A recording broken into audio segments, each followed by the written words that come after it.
Hey everybody, and welcome back to the Imagineers Disney Podcast. I'm your host, Matt, and I am joined by Susie. Hello, Susie. Hi, Matt. How's it going? Doing all right. Yeah. Happy Monday to you. Oh, yay. Mondays. But at least we get to talk about some exciting stuff today. We get to talk about Disney. If you're listening on a Monday, hopefully this brightens your Monday up. Happy Monday to all of you. Yes. Yes, we can get through this week. More or less. Every Monday we pass, it's just another week closer to Galaxy's Edge. Oh my gosh. What? Yes, very, very true. Whenever that may be. We're still technically getting closer, but we don't have a date. But we are getting closer. We are getting closer. So Disneyland at least has a month. Like, we know it's June. Mm-hmm. Disney World, we just have a season still. Yeah. And even that is a ballpark. I know you've on and off the last couple of months have had an idea of when it's going to be, because we have fall 2019, but fall technically goes through most of December. So we're kind of thinking that Disney might take that literally, but it'll get here eventually. It'll get here.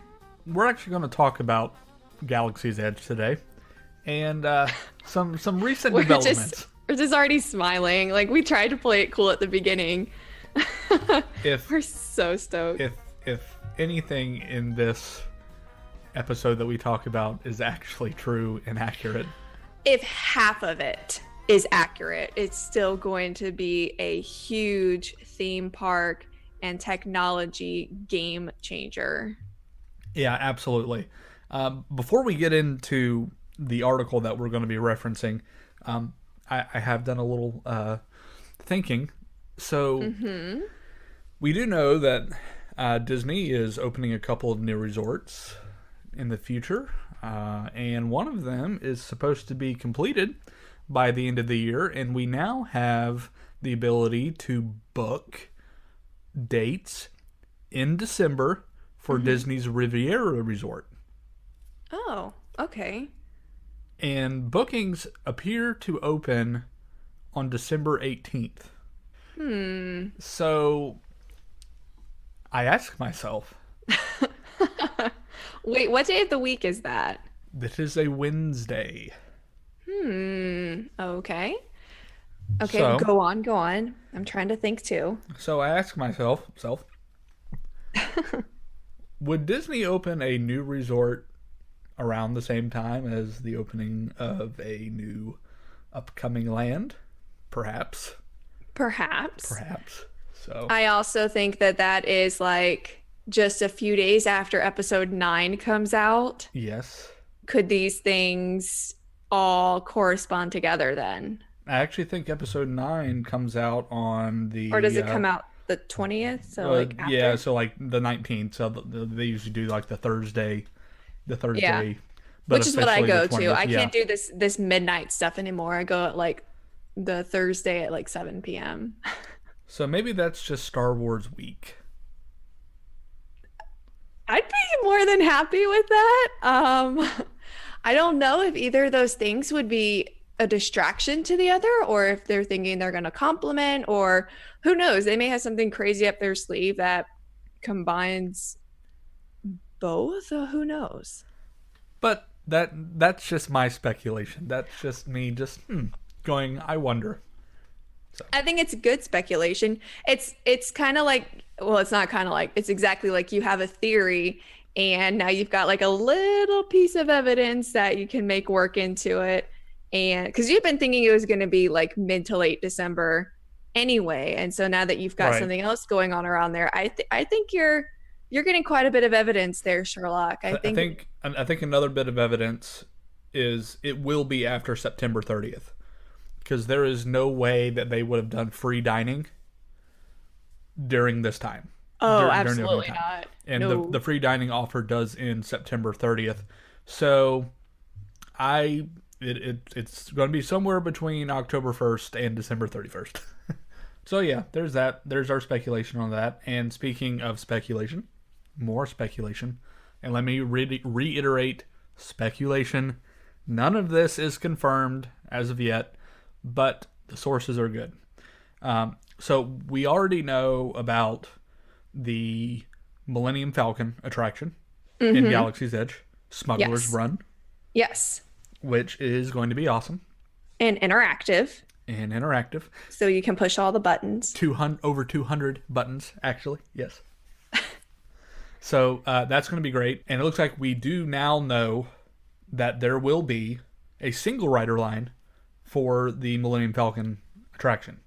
Oh, okay. So I think they're, Cool. yeah, so they're going to try to cram in as many people as possible to fill in all 6 seats inside the cockpit. Yeah. That's gonna be a lot of people. What did they say? They think they can get like 1,500 an hour Yeah, or somewhere around something. there. Yeah. Goodness. So there is that. Now, we haven't really heard a lot about the other attraction in Galaxy's Edge, Star Wars Rise of the Resistance. It's been kind of shrouded in secrecy.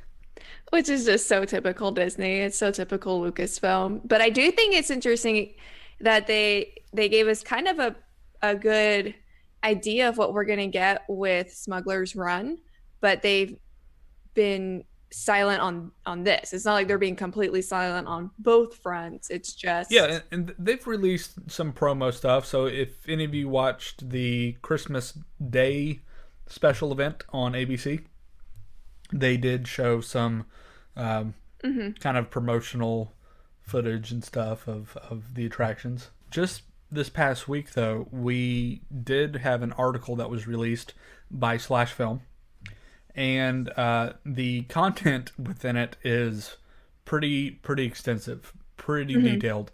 So we don't want to go too much into detail because it does go into a lot of scene by scene expectations for the attraction itself. We're just kind of gonna glance over this and then just kind of hit the highlights because, guys, this could be the greatest ride of all time.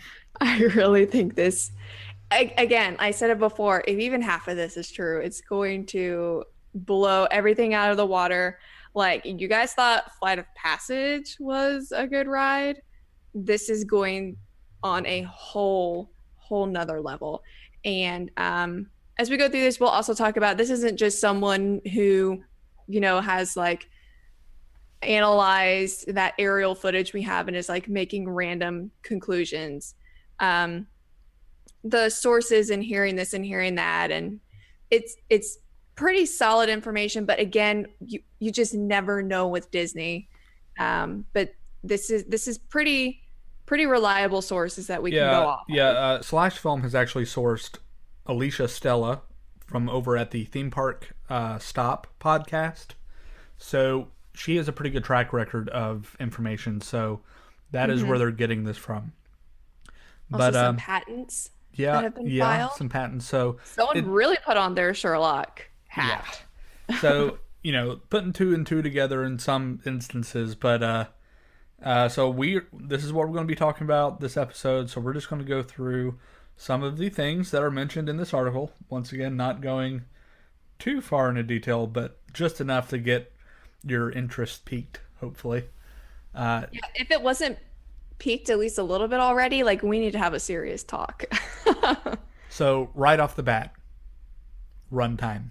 Or I think it's important to know that it looks like that not just the ride, but the queue itself is going to be part of the experience. You're not, you are going to be standing in line, but you are going to be doing things, or you're going through multiple steps to get to the story. And I think the word for tonight is experience. Yes, when talking about this, so that's part of the experience. Like, when you are riding Flight of Passage and you have to go through the various rooms and get linked, and then like they blow the little like particle things off of you, and then you find your avatar. That's part of the queue. It's part of the experience and the whole story of the ride. But that's not, the ride itself, but it's still an integral part to what you're going to be going through and experiencing. And for the sake of this article, they're saying that the experience, not the ride, but the entire experience could last up to 28 minutes. 28 minutes.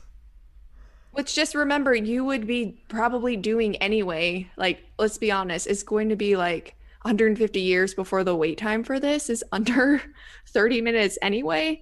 So this isn't like an addition to like everything else. This is part of what you are going to do. So it's not 28 minutes of you sitting on the ride.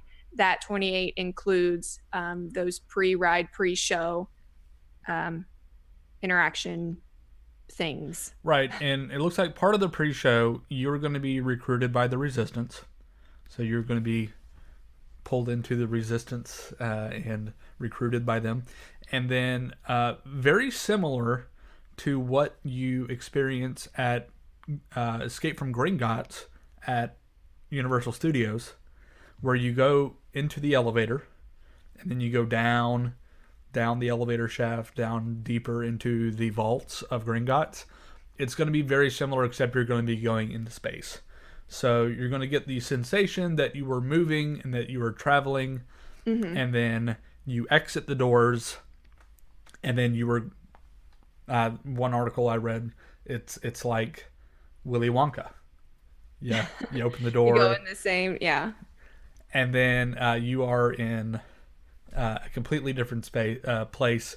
You are in the midst of a First Order Star Destroyer, humongous hangar, and then that is where you then board the ride vehicle and go throughout the ride. So I think it is important to also note that one of the big things about this attraction is it is going to have over 300 animatronics.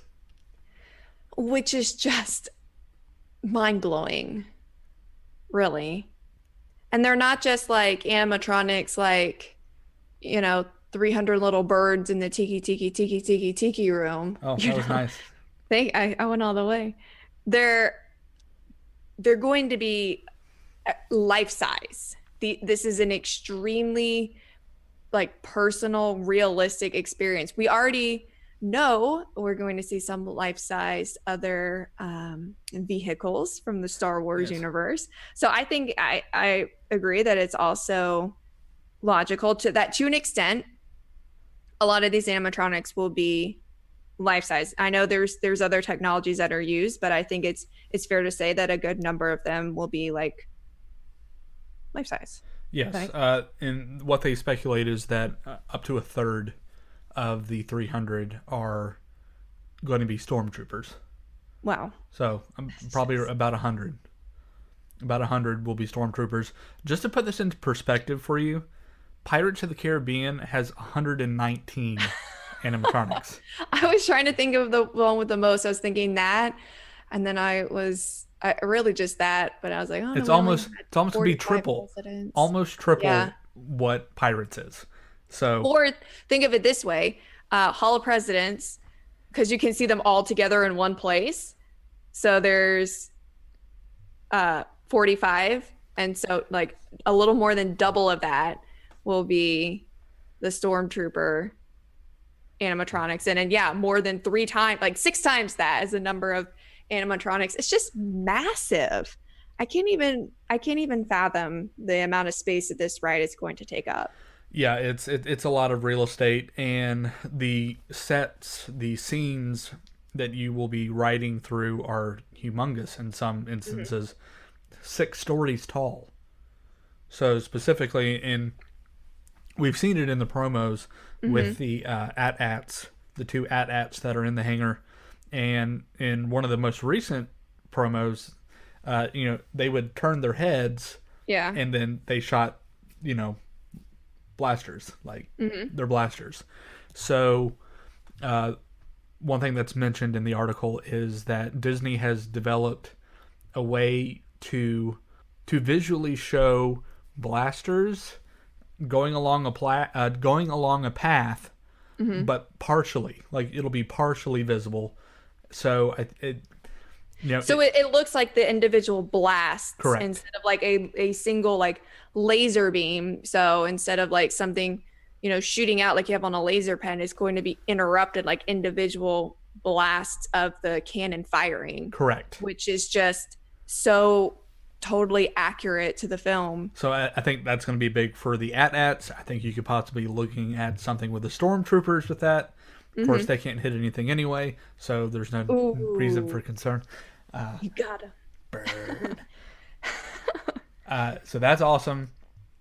They have an updated Pepper's Ghost effect, so where they're going to be able Mhm. to project 3D scenes onto glass and just make it even more visually real and just the depth of everything. It's going to be mind blowing. Mind blowing. I don't. Yeah, I mean, did you play any of the like video games growing up? Did I play video games growing up? Like the Star Wars video games? I really liked in 64 fans Oh. Rogue Squadron. Oh yeah. I can, it just makes me think of like my brother and I were big fans of the original Battlefronts that Oh came yep. out on our PlayStation 2s way back in the Not day. not so much the new one. Curse No. you, EA, and your loot system. Yeah. But it's just, I don't know. Because I remember like playing those and like when you're a character and you look around and like the hangars are huge. And so I imagine that the perspective of like the size of the hangar, since all of this is life size, is going to be huge too. But then tack on all the other effects with the, reflections and everything that they've got. You're going to look like you're looking at a whole like squadron of stormtroopers. Like, do you know how that's gonna feel? That's gonna be so cool. I We're might cry. such dorks. I just can't get over it. I know what may make you cry though. So What? it sounds like there may be multiple times in the ride where you come face to face with a certain Kylo Ren. What? Oh my gosh, yeah. Very excited about that. So just based off what they have said about Kylo Ren and General Hux and the fact that this is called Rise of the Resistance, we can kind of place this in the Star Wars timeline probably before like pre-episode 7, but not too far before the film takes place, or maybe during that, since it's called Rise of the Resistance. And we know from that movie that they were, trying to get the resistance off the ground with the help of the Galactic Senate before that was destroyed. So unlike Star Tours, that kind of jumps around the timeline with the different things, this is going to be pretty true to the time period that they've stuck. However, that doesn't mean that Kylo Ren is going to always be a bad guy. So you just never know. Guess we'll find out in December. I guess. Um, so another thing that I think is important is how are we getting from point A to point B story wise? Mm-hmm. So if you're recruited by the Resistance and you wind up in a Star Destroyer, well, how did that happen? So it looks like you may be captured, and then you make your grand escape, which would make sense because the code name for this project, this ride, Yeah. was Alcatraz. Alcatraz. So you're escaping Alcatraz, or so that would make sense. That would make sense. So Mm-hmm. there's a little nugget of truth, I think, to that. So Dropping hints. dropping hints, and then the fun doesn't stop there, ladies and gentlemen. Oh no, it looks like that your ride vehicle is actually going to be able to move vertically in certain spots too, and we might be looking at a mini like Tower of Terror effect where you actually will have a drop sequence of some sort as you are escaping. So I'll deal with it. It's fine. I like drops. I just don't like. I guess because you're not looking yeah. outside like Tower of Terror. No, please. I can put anything aside for Star Wars. This will be fine. Maybe we should just do Tower of Terror just to get you acclimated to it. I have all ideas. It will not be as intense as Tower of Terror. Probably not, but I mean, Also, because it's inside, they probably have some type of effect at what you're looking at to make you appear and feel as though you're falling faster and further than you actually are. I wonder if it'll be similar to almost what Flight of Passage has. So if you have, there's a video somewhere of the ride Mm-hmm. of Flight of Passage, but the from like the back, someone actually put their camera in the bin and then they record. Really? Yeah, I've never seen that. I'm gonna yeah, have to look that it may up. be deleted. I don't know, but so when you're on Flight of Passage, so your little like Banshee Fake. thing bike Yeah. moves, so it moves left to right, forward and back, so you get that motion. But if you remember riding Flight of Passage, you get a sense of weightlessness on the dives. Very very subtle, but it's Mm. there. The room you're actually in rises and falls as well. Hmm. So it's this huge, uh, you know, structure where machine that will can literally simulate rising and falling. Yeah, So I wonder if it'll be similar where the ride vehicle that you're in, the trackless vehicle, will actually probably. move into a room and then have the up and down movement to simulate falling. Have you ever ridden Flight of Passage and decided to look to your left or your right Oh and try yeah. to see the other people, Oh and yeah. then you look back at the screen? You Uh-huh. only do that one time. It's extremely disorienting.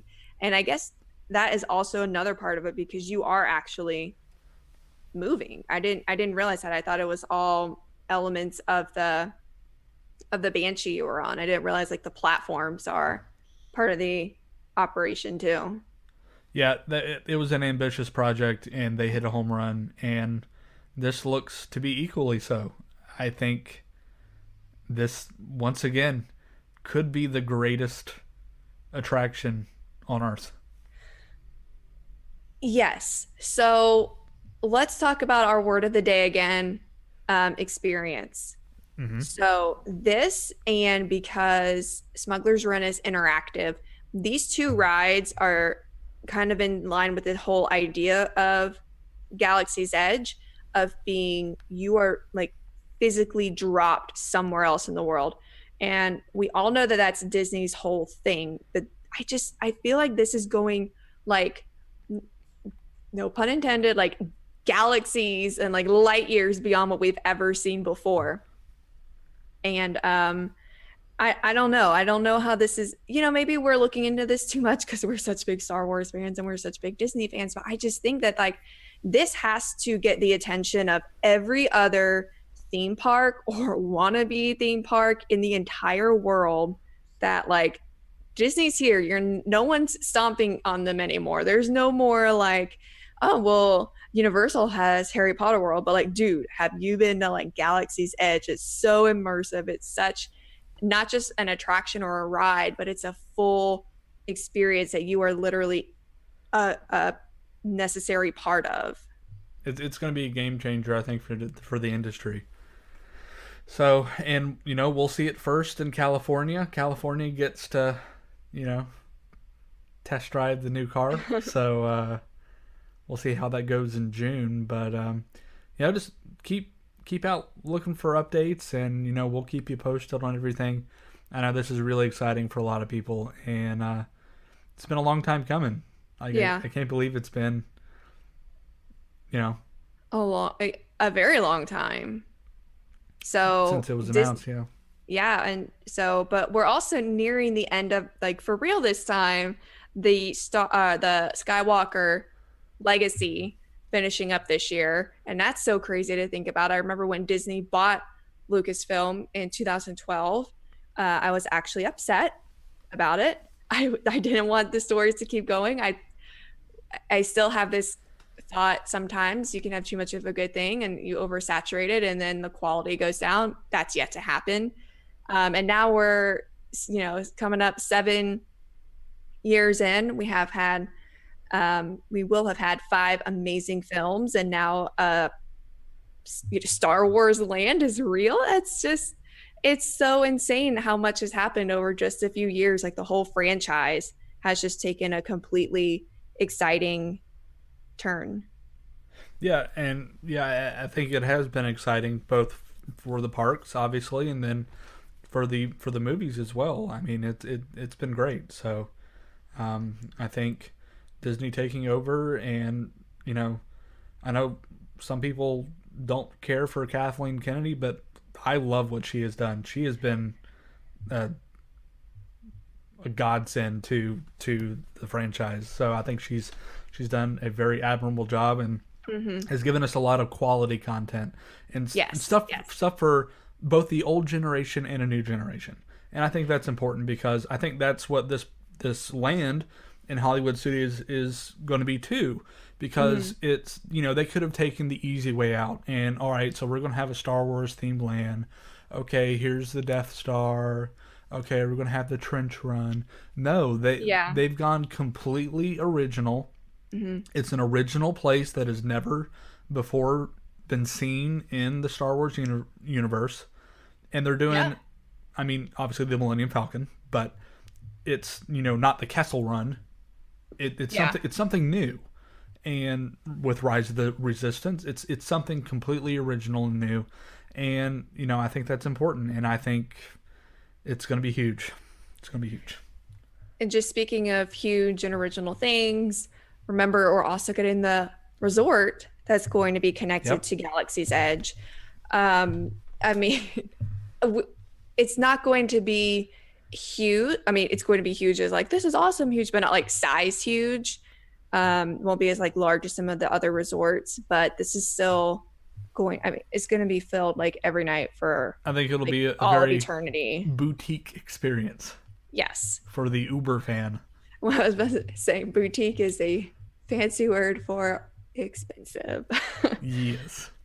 But yeah, then that whole experience is very tailored to obviously this planet and the spaceport that they're creating with, you get a different change of clothes, there's gonna be like aliens walking around.